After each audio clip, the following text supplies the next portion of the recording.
أعوذ بالله من الشيطان الرجيم. بسم الله الرحمن الرحيم.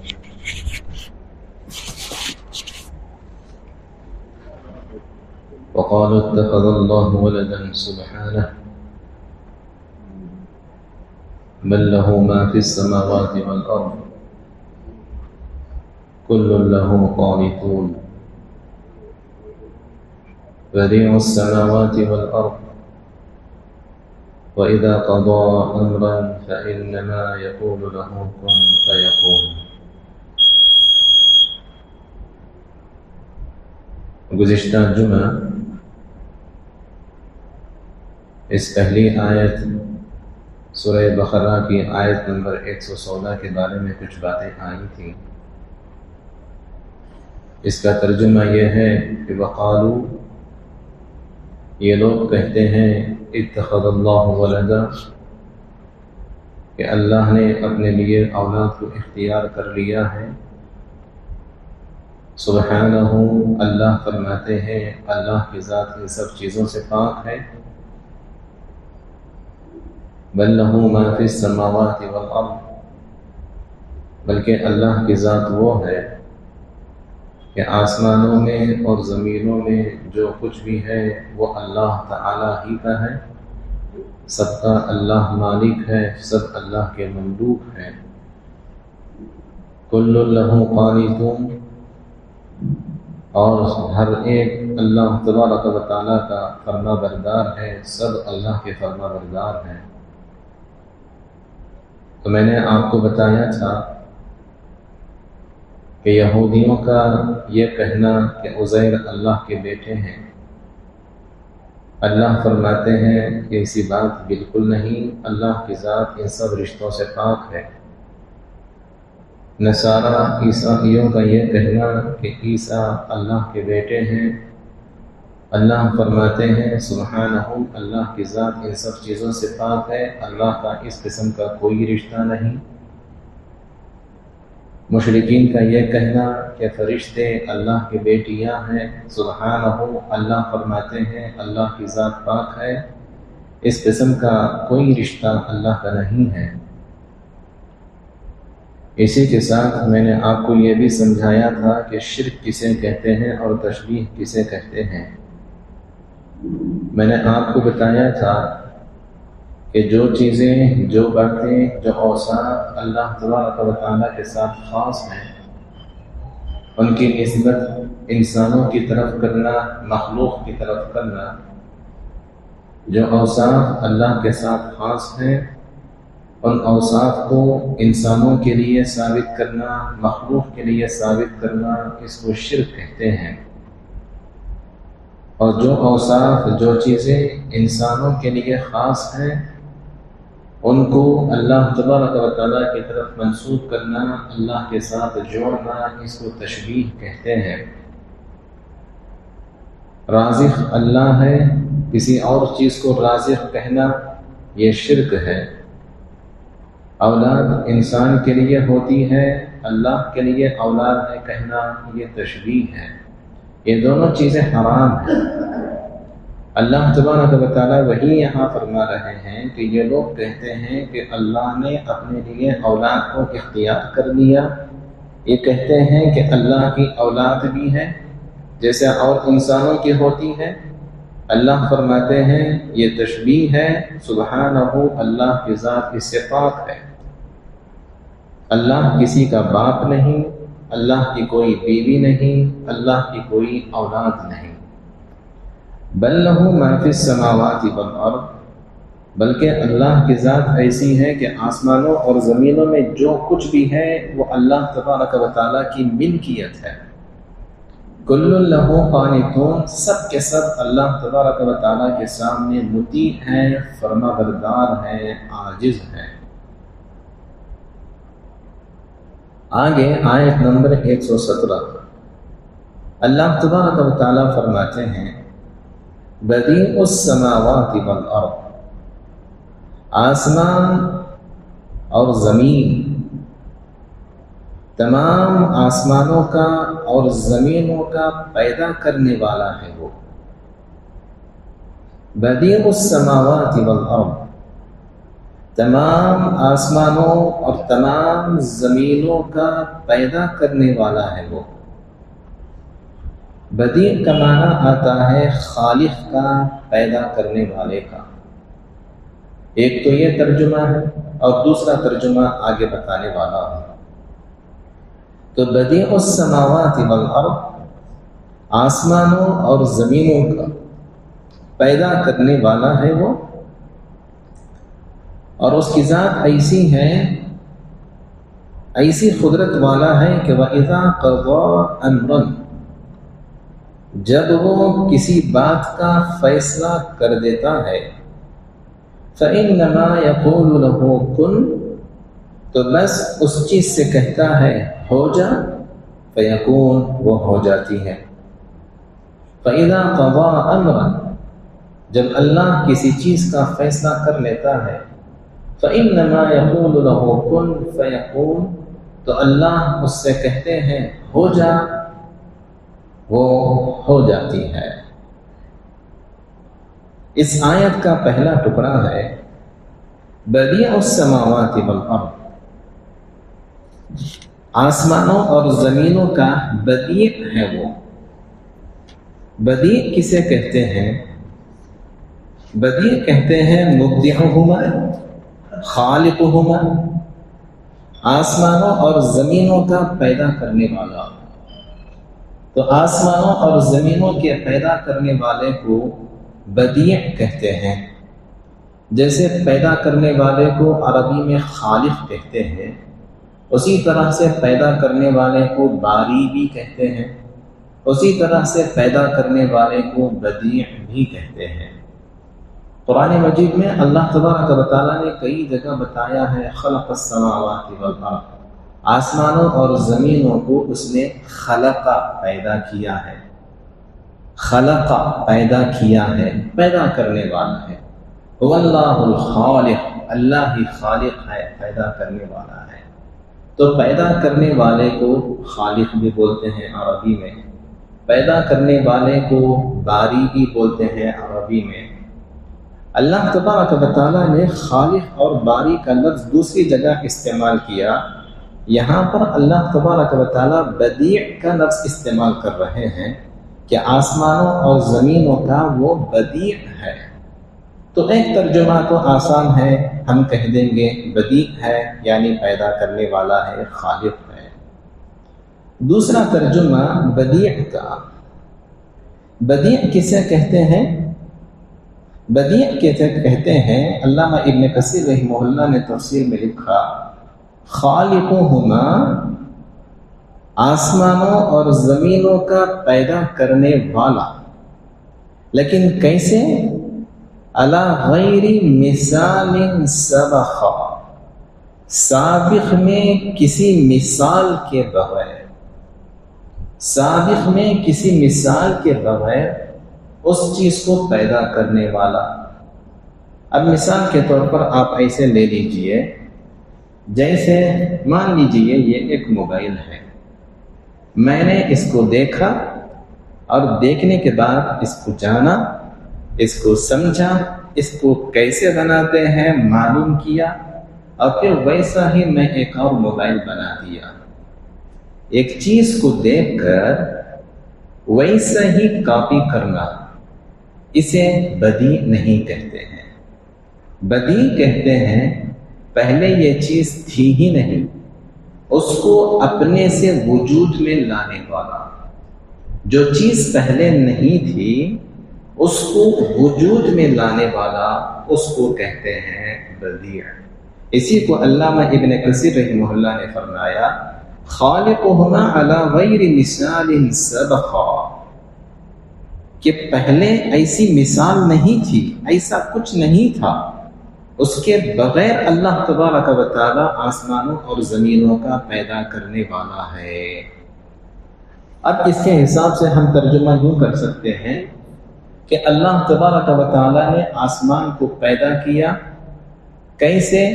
آسمان پہلے ایسا تھا، اسے دیکھ کر ایسے ہی بنایا؟ ایسا نہیں، پہلے نہیں تھا، اللہ نے ہی اس کو بنایا ہے، خود ہی اس کو بنایا ہے۔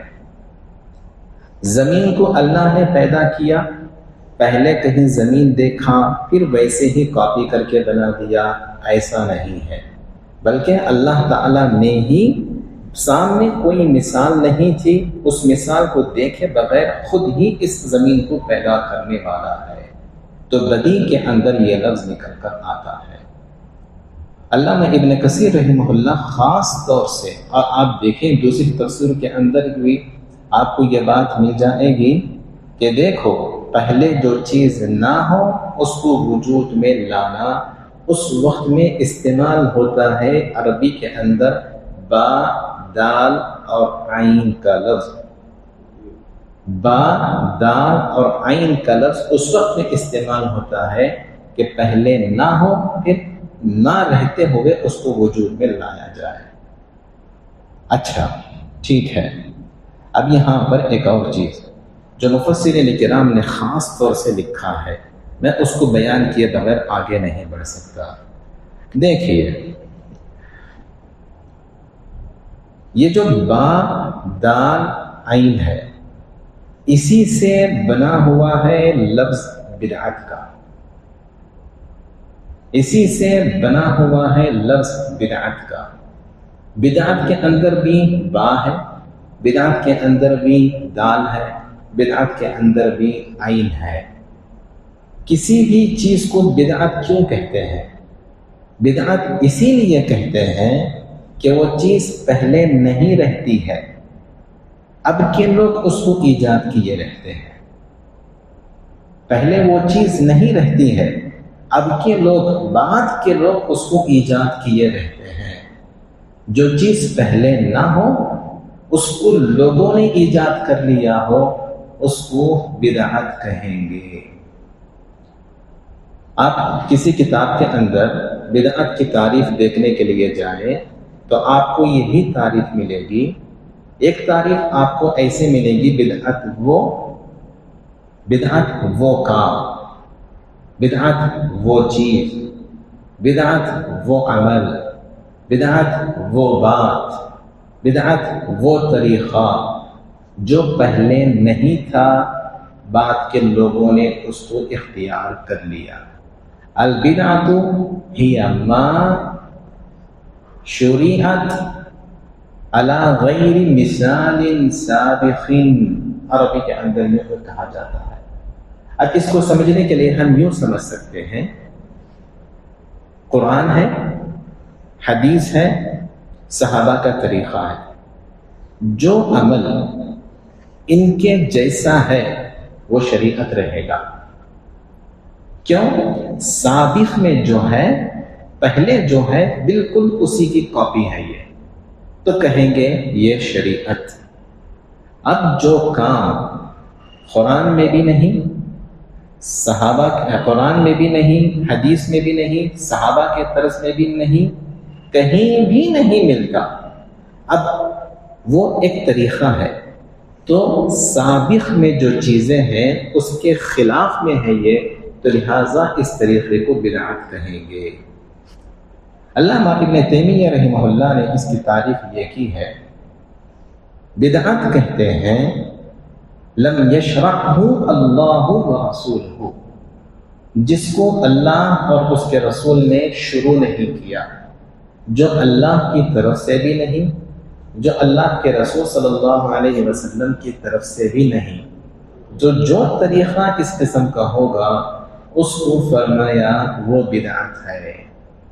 حضرت تھانوی رحمہ اللہ کی ایک کتاب ہے شریعت اور بدعت، اس میں حضرت تھانوی رحمۃ اللہ علیہ نے آسان انداز میں یہ سمجھایا کہ تم یوں سمجھ سکتے ہو کہ تم جو بھی کام کر رہے ہو دیکھ لو قرآن سے ہے کیا، اگر ہے تو ٹھیک ہے، تم جو کام کر رہے ہو دیکھ لو حدیث میں ہے کیا، اگر ہے تو ٹھیک ہے، تم جو کام کر رہے ہو دیکھ لو وہ صحابہ کرتے تھے کیا، اگر ہے تو ٹھیک ہے۔ آگے فرمایا شریعت اور بدعت ایک کتاب ہے حضرت تحتانوی رحمۃ اللہ علیہ کی، اس میں حضرت نے لکھا، میں کاپی میں لکھ کر لایا ہوں، حضرت نے لکھا کہ دیکھو اگر تمہارا عمل قرآن میں نہیں ہے، حدیث میں ڈھونڈا وہاں بھی نہیں ہے، صحابہ کے طرز میں دیکھا وہاں بھی نہیں ہے، تو سمجھ جاؤ کہ تم بدعت پر چل رہے ہو۔ اور فرمایا یہ اللہ تبارک و تعالیٰ کے یہاں ہرگز قبول نہیں کیا جائے گا۔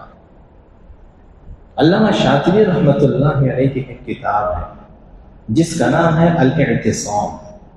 الاعتصام عربی میں ہے، اردو کے اندر بھی پائی جاتی ہے، انگریزی میں تو وہ مہیا نہیں ہے۔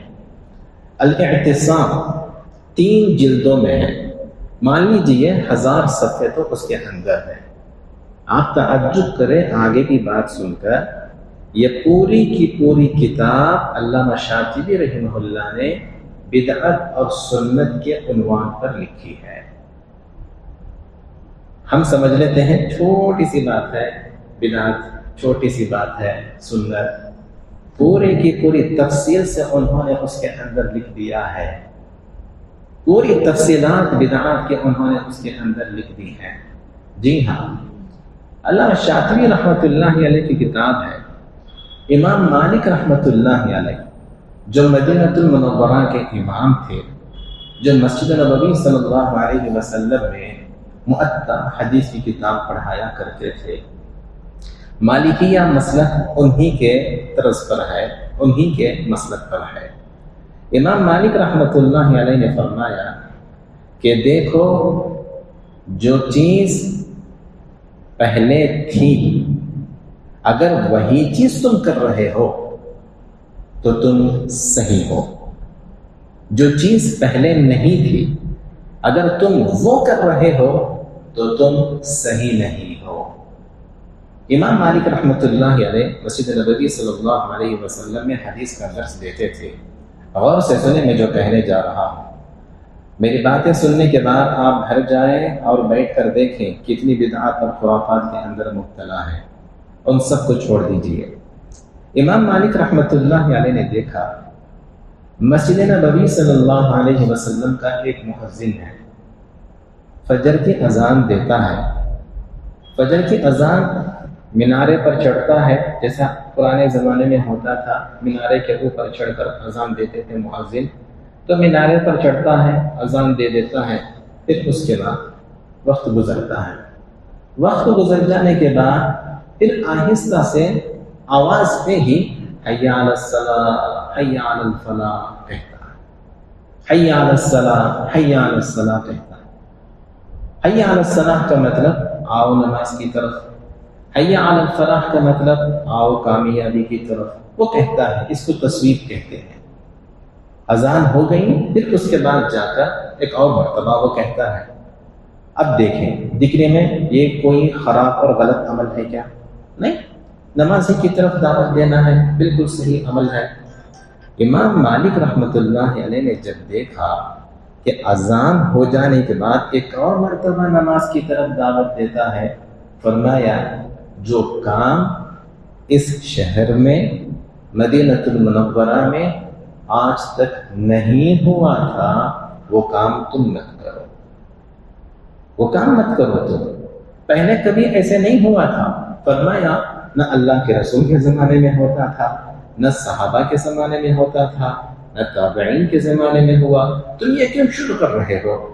ایک اور مرتبہ حی علی الصلاۃ حی علی الفلاح مت کرو، روک دیا، وہ خاموش رہ گیا۔ چند دن گزرے، چند دنوں کے بعد دیکھا اذان کہتا ہے مؤذن مسجد نبوی کا، اذان کہنے کے بعد وقت گزرنے کے بعد پھر سے مینار پر چڑھ جاتا ہے اور زور زور سے کھنکارتا ہے، زور زور سے کھنکارتا ہے۔ امام مالک رحمہ اللہ نے دیکھا تو اسے پھر بلایا، کہا کیا کرتا؟ کہا کہ لوگوں کو نماز کی طرف دعوت دے رہا ہوں۔ کہا کہ یہ طریقہ بھی تو اللہ کے رسول کے زمانے میں نہیں تھا، یہ طریقہ بھی تو صحابہ کے زمانے میں نہیں تھا، یہ بھی مت کر دو، یہ بھی مت کر دو۔ آپ سمجھیں کیا ہے؟ جو چیز اللہ کے رسول کے زمانے میں نہیں، جو چیز صحابہ کے زمانے میں نہیں، چاہے ہمیں جتنی بھی اچھی لگے، امام مالک فرما رہے ہیں غلط ہے، بدعت ہے۔ پھر کیا ہوا؟ پھر چند دن گزرے، کھانسنے سے تو رک گیا، کھنکارنے سے تو رک گیا۔ پھر دیکھا امام مالک رحمہ اللہ نے اذان دینے کے بعد وقت گزرنے کے بعد گلی گلی جاتا ہے، دروازے پر کھٹکھٹا کر لوگوں کو نماز کی طرف بلاتا ہے، راستے پر راستے نکال رہا ہے۔ مسجد نبوی کا مؤذن ہمارے حساب سے کیا ہے؟ اچھا کام کر رہا ہے، بہت اچھا کام کر رہا ہے، نماز کی طرف دعوت دے رہا ہے۔ مؤذن صاحب، لوگوں کی بہت فکر ہے اس کو، لوگوں کی نماز کی بڑی فکر ہے اس کو۔ ہم یہی سوچیں گے، امام مالک رحمہ اللہ کو معلوم ہوا تو پھر مؤذن صاحب کو بلایا، کہا کہ یہ کیا ہے؟ کہا کہ حضرت تصویر کرتا ہوں تو اس سے بھی روک دیتے ہیں، کھنکارتا ہوں تو اس سے بھی روک دیتے ہیں، اب لوگوں کو جا کر دروازے پر یہ کھٹکھٹا کر نماز کی طرف دعوت دے رہا ہوں۔ اللہ کے رسول کے زمانے میں نماز کی طرف کیسے بلاتے تھے؟ اذان سے۔ تو اتنا کر دیا نا، تو ہو گئی سنت ادا، ہو گئی نماز کی طرف دعوت۔ یہ نیا طریقہ دروازے پر جا کر کھٹکھٹانے کا، مارنے کا کیوں شروع کر رہا ہے؟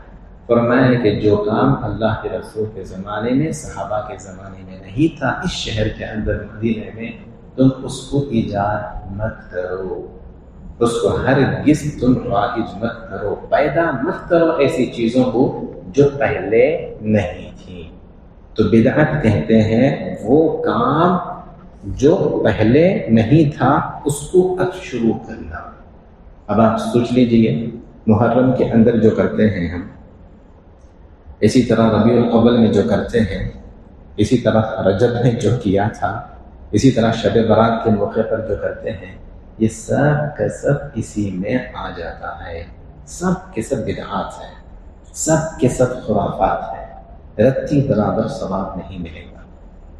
حضرت اشرف علی تھانوی رحمۃ اللہ علیہ نے آگے فرمایا، اسی کتاب میں ہے، دیکھو فرمایا حضرت نے، ایک انسان کو جو سرکاری محکمے میں کام کرتا ہے، اسے سرکاری قانون لکھنے کے لیے بٹھایا جائے، کہا جائے یہ سرکاری قوانین ہیں، تم اسے لکھو۔ وہ سرکاری قانون لکھتا رہے، لکھتا رہے، لکھتا رہے، لکھتے لکھتے لکھتے جب ختم ہو جائے قوانین، اس کے دماغ میں آ جائے اگر یہ قانون بھی شامل کر دیا جائے تو اس میں بڑا فائدہ ہے نا۔ خود سے ہے اس کے دماغ میں آیا یہ اچھا ہے نا، اپنی طرف سے کوئی قانون وہ لکھ دیتا ہے، پھر قانون کی کتاب چھپا دیتا ہے اور سرکار کے سامنے پیش کرتا ہے۔ فرمایا کہ جو چیز دکھنے میں اچھی ہے اس کے حساب سے اگر قانون میں شامل کر کے سرکار کے سامنے پیش کرے، فرمایا آپ نے دریافت فرمایا کہ سرکار اس کو چھوڑے گی؟ سرکار اس کو چھوڑے گی؟ سرکار تو پکڑے گی اس کو کہ جتنا تجھے قانون دیا گیا تھا لکھنے کے لیے اتنا لکھنا بھائی، تو اپنی طرف سے نیا اس میں کیوں شامل کیا؟ قانونی اعتبار سے مجرم ہوگا، اسے تنخواہ بھی نہیں ملے گی، کچھ بھی نہیں ملے گی، قید خانے میں ڈال دیا جائے گا۔ تھانوی رحمۃ اللہ نے فرمایا، حضرت نے فرمایا بالکل اسی طرح سے جب دنیا کے انسانوں کے بنائے ہوئے قانون میں کوئی چیز اپنی طرف سے زیادہ کرتا ہے تو جرم سزا کے لائق، ویسے ہی دین کے اندر اگر کوئی انسان زیادہ کرتا ہے جو سابق میں نہیں ہے، جو پہلے نہیں ہے، ایسی چیزوں کو ثابت کرتا ہے، گھساتا ہے، فرمایا یہ بھی اللہ تبارک و تعالیٰ کے یہاں محفوظ ہوگا، پکڑا جائے گا، بدعت ہوگی، اسے قید خانے میں جہنم میں ڈالا جائے گا۔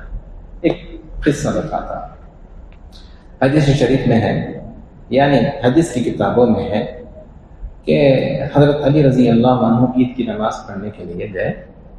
ہم جانتے ہیں عید کی نماز میں بس اس سے پہلے کوئی سنت بھی نہیں ہے، اس سے پہلے کوئی نفل بھی نہیں ہے۔ ایک بندہ عید کی نماز سے پہلے کھڑا ہوا اور نماز پڑھنے لگا۔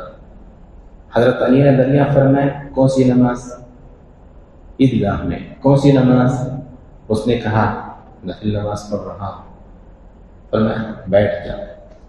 اس نے کہا امیر المؤمنین، دین کا کام کرنے پر اللہ مجھے سزا دے گا کیا؟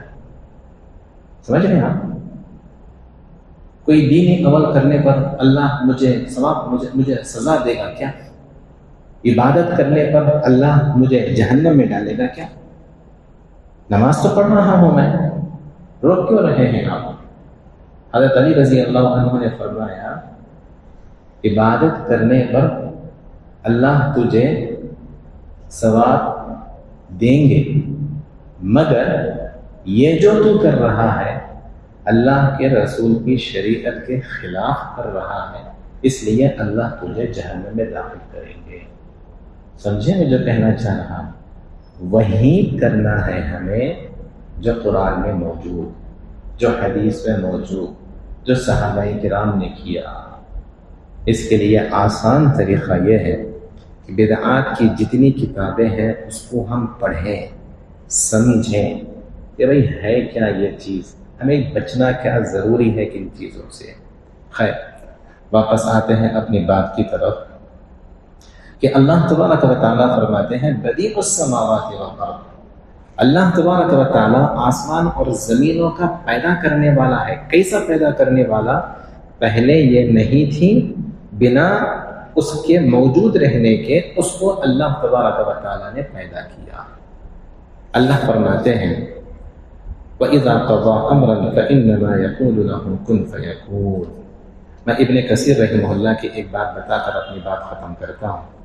علامہ ابن کثیر رحمہ اللہ نے فرمایا دیکھو، قیامت کے دن یہ ہوگا اللہ تبارک و تعالیٰ سارے انسانوں کے اعمال کو جمع کریں گے۔ میرا عمل جمع کیا جائے گا، ہر ایک کا عمل جمع کیا جائے گا۔ اللہ تبارک و تعالیٰ جب اعمال کو تولیں گے نا، انداز کیسے ہوگا تولنے کا؟ ابن کثیر رحمہ اللہ فرماتے ہیں طریقہ یہ ہوگا، عمل کو لیا جائے گا، دیکھا جائے گا یہ عمل اللہ کے قرآن، رسول اللہ صلی اللہ علیہ وسلم کی حدیث کے مطابق ہے کیا۔ سمجھ رہے کیسے تولا جائے گا عمل کو؟ عمل کو لیا جائے گا، دیکھا جائے گا یہ عمل قرآن و حدیث کے مطابق ہے کیا۔